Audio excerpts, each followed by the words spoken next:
नमस्कार। आप देख रहे हैं सुबह की बांग और मैं हूं मयंक शर्मा। और बिहार चुनाव पर्व 2025 समाप्त हो गया है। एनडीए को प्रचंड बहुमत प्राप्त हुआ है।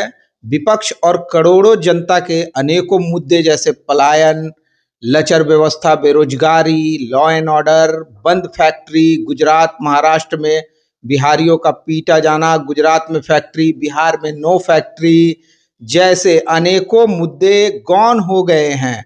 और आज हमारे साथ है पंकज सिंह जी। आइए हम इनके साथ बात करते हैं पलायन मुद्दे पे। तो सर, पलायन के बारे में आप विस्तार से बताएं। हाँ, पलायन का चर्चा बहुत हुआ था इस बार जी। चुनाव के पहले। पलायन पलायन मतलब इतना पलायन का चर्चा हुआ कि लोग समझ नहीं पा रहे थे कि क्या हो रहा है। जी। तो मेरा ये सोच है कि बिना कैलकुलेशन किए हम कोई काम नहीं करते हैं। अच्छा, मतलब इसमें भी मैथमेटिक्स है? हर चीज में गणित है, एक बात जान लो जी। मयंक, बिना गणित के कुछ नहीं है। अच्छा। तो पलायन करते हैं तो पलायन भाई शिक्षा के लिए भी करते हैं, जी। नौकरी के लिए भी करते हैं, मजदूरी के लिए भी करते हैं। बहुत आते भी हैं, कुछ नहीं भी आते हैं। जी। कोई छठ पर्व में आते हैं, कोई नहीं भी आते हैं। तो एक्चुअली अगर हिसाब निकाला जाए पलायन का कि कितना है पलायन, कितने लोग यहाँ से पलायन करते हैं, जी। तो एक है कि मान लो कि एक हिसाब निकलता है कि बिहार से 1 करोड़ लोग पलायन करते हैं पूरे भारत में, जी। नेपाल में या भारत से बाहर। जी। कोई एक राज्य में पलायन नहीं करते हैं। अच्छा, नेपाल भी है? नेपाल में खूब लोग काम करता है बिहार का, अच्छा कहीं का भी। जी। नेपाल घूमने जाइए, आप देखिए बहुत आदमी वहां मिलेगा आपको बिहार का काम करने वाला। मेरे घर में मेरा सर्वेंट था जी। मेरे फादर का, उसका बेटा सब वहीं काम कर रहा था नेपाल में, आज भी वहीं है, हथौड़ा में काम करता है सब। तो नेपाल भी जाते हैं और विदेश भी जाते हैं। तो एक मान लीजिए कि एक कैलकुलेशन निकाला जाए कि 1 करोड़ बिहारी पूरे देश में पलायन करता है मजदूरी के लिए। जी। अब उस मजदूर को तुमको रोकना है, नेता को रोकना है, सरकार को रोकना है, किसी को रोकना है कि नहीं भाई तुम बाहर मत जाओ, तुम अपने घर के पास ही कहीं तुमको नौकरी मिले, तुम्हारे बिहार में ही तुमको नौकरी मिले। तो 1 करोड़ को एडजस्ट करने के लिए, फैक्ट्री उसके लिए खोलने के लिए या ऑर्गेनाइजेशन खोलने के लिए या दुकान खोलने के लिए, जहां भी उनको नौकरी देने के लिए 10-12 हजार 15 हजार का कम से कम 20 हजार आपको संस्थान खोलना होगा बिहार। 20,000 से कम नहीं जी। एक संस्थान में मान लीजिए कि 500 आदमी आप बाहर करते हैं तो 20,000 आदमी, 20,000 संस्थान खोलना होगा जी। और ये 20,000 संस्थान कोई एक दिन का चीज नहीं है कि एक दिन में खुल गया जी, या एक हफ्ता में खुल गया या एक महीना में खुल गया या एक साल में खुल गया। ये संस्थान खोलेगा कौन? सही बात है, सवाल ये उठता है खोलेगा कौन? चलिए जमीन मिल गया, पैसा आ गया, सब कुछ आ गया, खोलेगा कौन? तो खोलने वाले तो जैसे कि कंपनी वाले कोई, हम जैसे हम अपने दुकान खोले हैं, हम अपना फैक्ट्री खोले हैं, हम अपना खेल का संस्थान खोले हैं, या बहुत सारा हम कुछ खोले हुए हैं, तो हमारे जैसे लोग खोलेंगे जी। तो वो लोग कहाँ से आएंगे बिहार में? क्यों कर आएंगे खोलने के लिए? सवाल ये उठता है, क्यों कर आएंगे बिहार में खोलने के लिए? अब ये खोल दिए, इसमें समय लगा। अब लोग कहते हैं कि नहीं, हम छठ पूजा में आइए तो आपको हम लौटने नहीं देंगे, हमारी सरकार बन जाएगी तो आपको हम जी।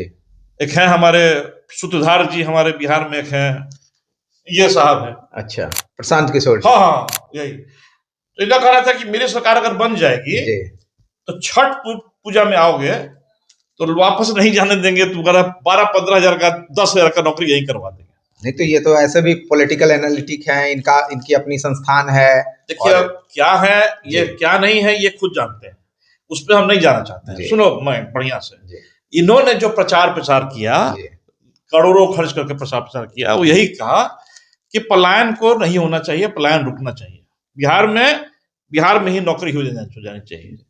इन्होंने कहा, इन्होंने ये भी कहा था कि जाके महाराष्ट्र में पिट जाता है, गुजरात में हमारा आदमी बिहारी पिटता है, तो भाई तुमको तो यहाँ पे सबको पीट के चला गया, आके यहाँ पे एनडीए भाजपा सब वहीं से आया, योगी बाहर से आया, मोदी बाहर से आया, क्या कहते हैं अमित शाह बाहर से आया, सब बाहर से आया, तुमको धोप के चला गया, सबको धोप के चला गया, 200 सीट को पार कर गया सब। तो तुम्हारा बिहारी मजदूर क्या पिटाएगा? और तुम भी पिटा गए, कैसा नेता हो तुम्हारा भाई? तुम भाई तो ये तो तो हो गया तेजस्वी कि यादव भाई बिहारी नेता बाहरी आकर के आपको पीट के चला गया, पीट के चला गया। अब आप कहते हैं कि बिहारी बाहर पिटाता है, यहाँ नेता घर में पिट गए। नेता भी पिट गए घर में। अब तेजस्वी यादव पिट गए, तेज प्रताप पिट गए, क्या कहते हैं लालू यादव पिट गए, अब प्रशांत किशोर पिट गए, अब सब टोटल विपक्ष पिट गया बाहरी से। नीतीश कुमार जी का तो उनका कहीं देखे चर्चा था लेकिन कहीं सामने नहीं थे जी। अब पिट के चला गया, तो बिहारी पिटाता है उससे क्या। देखिए कंफ्यूज करना लोकतंत्र में एक बहुत बड़ी खराबी या अच्छाई कहिए इसको कि बेवकूफ बनाना बड़ा आसान होता है। कुछ बात एक ला दीजिए, फॉर्मूला पेश कर दीजिए, सगुफा कहते हैं। हाँ, बस सगुफा छोड़ दीजिए, हाँ, जनता उसमें इन्वॉल्व हो जाएगी, हाँ, और फिर नेता अपने मजे में रहता है, एकदम मजे में रहिए, घूमते रहिए। तो पलायन का सिस्टम को ठीक करने के लिए तो इसमें अब क्या है कि बोलते हैं कि 10-12 हजार 15 का यहीं पे उपाय कर देंगे। 10-12-15 हजार रुपया जो कमाता है ना बाबू, उसका हाथ एकदम तंग रहता है, वो रोज कमाता है रोज खाता है। और खुद भी बोलते हैं हमारे प्रशांत किशोर जी, सूत्रधार जी।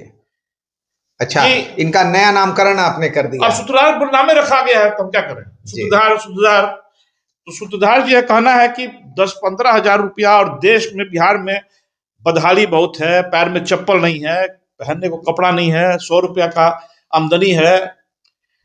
तो ये कहते हैं कि हम उपाय कर देंगे। तो कैसे कर देंगे, हवा में नहीं कर देंगे, जादू है, कृष्ण भगवान है। कृष्ण भगवान बुलाया कि मथुरा छोड़ना है, ए भाई आओ द्वारका का नक्शा बनाओ, तो एक द्वारका का नक्शा बन गया, दिखाए कि देखो द्वारका है। तो विश्वकर्मा जी जैसे शिल्पकार आएंगे और लंका रातों रात गढ़ के चले जाएंगे। ये अगर कह देते कि मैं वही हूँ और मैं विश्वकर्मा को बुलाऊंगा, अब बोलूंगा कि निर्माण करो द्वारका का, बिहार में रात नहीं, द्वारिका नहीं, फैक्ट्रीज, हाँ, एक दिन में खड़ा कर दो, तो आदमी आपको रोक सकता था। अब क्या है कि अगर एक हफ्ता भी रोक दिया जाए वैसों को और उसको आमदनी नहीं हो तो भुखमरी शुरू हो जाएगा। दूसरा है कि जहां उसका कंफर्म नौकरी है, गुजरात में कहिए चाहे बंगाल में, खतरे में पड़ जाएगा, वो भी खतरा में पड़ जाएगा। तीसरा है कि सरदार लोग घूम रहा है, गरीबों के पीछे हर जगह सरदार है। अच्छा, सरदार के बिना कहीं धंधा नहीं चल रहा है। तो सरदार को अपना ये सरदार पैसा लेके घूमते रहता है, जो उसको कंपनी लोग, फैक्ट्री लोग पैसा दिया रहता है, ऑर्गेनाइजेशन लोग पैसा दिया रहता है। अच्छा, कि भाई तुम जाके छीटो उस पैसा को, परिवार को देखो कौन गरीब है, वहां पैसा दो और उसको बुक कर दो, और बुक करके वो ले जाता है, 6 महीना साल भर खटाता है और फिर छोड़ता है, पैसा देके छोड़ता है सरदार लोग। कोई इस बात को उठाएगा नहीं ना, इस सूत्रधार भी नहीं उठाएंगे। अच्छा, वो जानते होंगे तब ना, नहीं वो जानते भी होगा तो नहीं उठाएंगे ना। देखिए ये कहते हैं कि बहुत हम काबिल हैं, इनकी काबिलियती पे दुनिया कोई शक नहीं कर रही है, दुनिया आज भी कह रही है कि बहुत काबिल है आप, लेकिन अभी हमको नहीं चाहिए। एक बात कर रहा हूं, बिल्कुल। लेकिन इनसे हम पूछना चाहते हैं भाई साहब से, आपके माध्यम से, ये सुबह की पान मुर्गा की पुली वाला जो है, उससे अब तो जागो, अब तो जागो, हम जनता को जगा रहे हैं, नेता को भी जगा रहे हैं। हम ये सिंपल से बात पूछना चाहते हैं कि सरदार का फॉर्मूला जो पूरे इंडिया में चल रहा है, इनको पता है कि नहीं पता है। सरदार लेता है 20,000-25,000 रुपया पर हेड और देता है 10,000-12,000 रुपया, तो उसका कैसे होगा। तो माफिया काम ये जो आप सरदार की बात कर रहे हैं, तो ये आप कैसे कह सकते हैं। अरे भाई, ये कोई आपके पास प्रूफ है इसका? अरे भोकाले है तो यहाँ पे प्रूफ की बात करते हो। हम छपरा जिला का आदमी हूँ, हमारा छपरा जिला का कम से कम हजारों हजार आदमी भट्टा खोले हुए बंगाल में जहाँ तहाँ। अच्छा, तो ये सरदारों पैसा दे करके ले जाता है, सीजन खत्म सारा छपरा वाला को, पूरा छपरा का बिहारी लोग को नहीं। अब हर क्षेत्र में पहले एक भट्टा का मामला हुआ करता था। अच्छा, सिर्फ भट्टा का मामला हुआ करता था, और अब क्या है कि हर क्षेत्र में है। अब स्पोर्ट्स का मैदान बनाना है तो वहां की एक्सपर्टीज चाहिए, तो वहां का सरदार अलग है तो जो स्पोर्ट्स कंपनी से मिला हुआ है, तो वो लोग एकदम पैसा लिया, अब गरीब लोग को पैसा दिया, बुक किया, उठा के ले आया।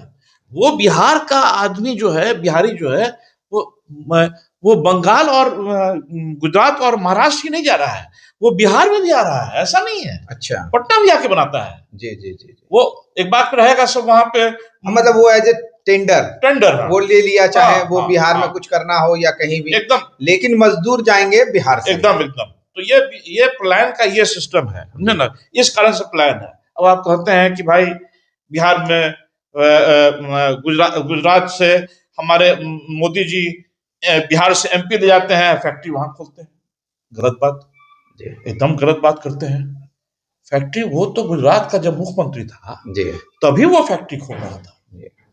वो जब आया था प्रधानमंत्री बन के, जिसको सुधार कहते हैं कि भाई हमने मोदी जी को प्रधानमंत्री बनने में जोर लगाया। अच्छा, तो उस समय यही दिखाया गया था ना कि पूरे इंडिया का सबसे बेस्ट मुख्यमंत्री यही है, जो गुजरात को इसने डेवलप किया है। वर्ल्ड में गुजरात का नाम है, इसलिए इनको प्रधानमंत्री बनना चाहिए। ये गुजरात को बनाए हैं, पूरे इंडिया को बनाएंगे। और आप भूल रहे हैं जी, सिंगूर जब मार के ममता बनर्जी खराब कर दी वहां पे, तो सिंगूर में वो रतन टाटा को भागा वहां से, तो गुजरात को से फोन गया उनको कि आप मेरे यहाँ ही आपको जमीन देते हैं। और उनको फ्री में शायद जमीन दिया गया था, जोची में दिया गया, बुलाया, इंडस्ट्री लगाया ना जी। ये थोड़ा था कि ममता को बोला कि ममता जी, हेलो ममता, दम ठीक कर रही हो, रतन टाटा को पटक के मारो वहीं पे। ये थोड़ी फोन किया, बोला अरे मार रही है, कम टू गुजरात। तो उस समय काहे ने दूसरा स्टेट बुलाना चाहिए था ना। तो गुजरात वो गया लेके फैक्ट्री, तो मजदूर भी गया ना। तो वो तो मोदी जी जब मुख्यमंत्री थे उस समय उनका विजन एकदम क्लियर था कि गुजरात को कहीं और पहुंचाना है। देखिए, उस आदमी का विजन तो है, इसमें कहीं मत जी। वो अमिताभ बच्चन को बुलाया था, मुझे याद है जी। और टीवी में आता था ऐड कि कुछ दिन तो गुजारो गुजरात में। अच्छा। तो उसने कहा भी था कि अमिताभ बच्चन को ये लोग दूसरे तरह से यूज करते हैं। जी। मैंने उनको दूसरे तरह से यूज किया, गुजरात के प्रचार में उनको लाया। जी। तो मेहनत किया। अब आप कहते हैं कि आप एमपी ले जाते हो बिहार से, गुजरात में फैक्ट्री लगाते हो। अगर तो गुजरात को फैक्ट्री हब बन गया, आज पटना कोटा शहर को बीट कर रहा है इंस्टीट्यूशन के मामला में। आईआईटी जी, मेडिकल, फलना चिलना पढ़ाई यहाँ हो रही है, तो यहाँ इंस्टीट्यूशन हब बन चुका है। देखिए, पूरे मकाने में हॉस्टल चल रहा है, पूरे इसमें आपको कोचिंग इंस्टीट्यूट चल रहा है। तो सर मुद्दा तो यही है ना कि ये बच्चे जो है यहाँ कोचिंग करेंगे, पढ़ेंगे, लेकिन जाएंगे कहाँ कमाने, पैसा कहाँ से आएगा? ये सोचिए कि यहाँ जो कोचिंग खोल रहे हैं सब पटने के हैं क्या? 90% को देखिएगा बाहर के हैं। आज खाने सर हैं, खान सर एक वो पढ़ाने के लिए निकला, आज उनका कितना कोचिंग इंस्टीट्यूट खुल चुका है इंडिया में, चाहे पटना में। उस समय खाली खाने सर पढ़ा रहे हैं, अनेकों प्रोफेसर फैकल्टी सब लेके आए हैं। अच्छा, बाहर से लेके आए हैं जी, कोटा से भी लेके आए होंगे, कोई ये थोड़ी बताएगा। तो पलायन को समझा ना, तो पलायन को ठीक करने के लिए उसको एक सटीक उसके पीछे बैठना, कैलकुलेशन करना होगा। आप देखिए कि केसी सिन्हा जी हार गए जी, मैथमेटिशियन है, गणितकार हैं, उन्होंने गणित नहीं न किया। अच्छा। गणित पढ़ाते रह गया लेकिन अपने चुनाव में गणित नहीं किया जी। जैसे कि ज्योतिष दूसरे का भविष्य बताता है, हाँ, खुद का भविष्य उसका नहीं, इसलिए हाँ बाबू सुनो ना, बता रहे हैं तो ध्यान सुनो ना। अब प्रशांत किशोर का जो रणनीति था, स्ट्रेटजी था, आइडियोलॉजी था, विचारधारा था, उसको आदमी पकड़ के चल दिया। अच्छा। और उसको गणित नहीं किया। अच्छा। उसका कोई आइडियोलॉजी अगर नहीं रहा होगा, और प्रशांत किशोर दौड़ रहे हैं, यूट्यूब पे आ रहा है, पूरा इंडिया देख रहा है, लोग चल दिए पीछे उसके, गणित नहीं किए, इसलिए वो हारे हैं। अगर वो अकेले लड़े होते तो हमको लगता है कि वो जीत जाते। विद्वान आदमी थे। विद्वान आदमी जब आगे बढ़ता है, नामी आदमी जब आगे बढ़ता है, दूसरे का आइडियोलॉजी लेके बढ़ता है, दूसरे का विचारधारा लेकर बढ़ता है, तो उसका विचारधारा, उसकी क्षमता घट जाती है, इसलिए वो हार हुई है।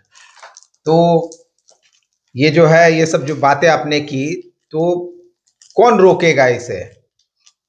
अगर सच पूछिएगा तो मजाक नहीं कर रहे हैं। अच्छा। मैं तो गणित करता हूँ जी जी जी जी, मैं गणितकार हूँ नहीं हूँ, लेकिन बिना गणित के काम नहीं करता हूँ। अच्छा। प्लान का सिस्टम को ठीक किया जा सकता है, कैसे? उसको हम ठीक कर सकते हैं। अच्छा, आप कीजिएगा, आपके पास है वो रोड मैप? हाँ, मैप है, नहीं बताएंगे नहीं अभी। अच्छा, अभी नहीं बताएंगे, अभी देखते हैं कि ये लोग सरकार बनाए हैं, 202 सीट लाए हैं, ये लोग क्या करते हैं, देखते हैं। तो आपने सुना पंकज सिंह जी का जो भी बोले, वो पलायन के बारे में सारे मुद्दे जो थे, तो ये हम फिर अगले रोजगार के बारे में अगले वीडियो में बात करेंगे। हमारा वीडियो कैसा लगा कमेंट सेक्शन में आप अपना विचार दे सकते हैं, और हमारे चैनल को लाइव सब्सक्राइब कर सकते हैं। और अगले वीडियो के लिए आप हमें इजाज़त दें, अगला वीडियो हम रोजगार के मुद्दे पर लेकर के आएंगे। तब तक के लिए धन्यवाद।